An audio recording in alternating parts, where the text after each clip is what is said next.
নমস্কার বন্ধুরা, আজ আমি তোমাদের এমন একটা জিনিস শিখাবো, সেটা হচ্ছে একটা ওয়ার্ডের মধ্যে 5টা ভাওয়েল থাকবে। আমাদের ভাওয়েল কয়টা? 5টা, তাই না? এ, ই, আই, ও, ইউ। সেই 5টা ভাওয়েল একটা ওয়ার্ডের মধ্যে থাকবে। সেটা কি ওয়ার্ডটা আমি লিখছি, সে লিখে বের করব যে কোথায় কোথায় ভাওয়েল আছে। দেখো, যেমন এটা কি লিখলাম, E, D,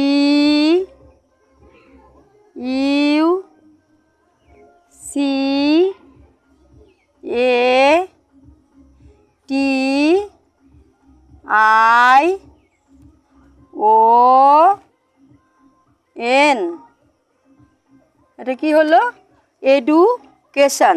E, A, E, D, U, edu, C, A, T, I, O, N, education. এই এডুকেশনের মধ্যে 5টি ভাওয়েল আছে, দেখবা তোমরা। সেটা কি? এই দেখো, এ, ই, আই, ও, ইউ।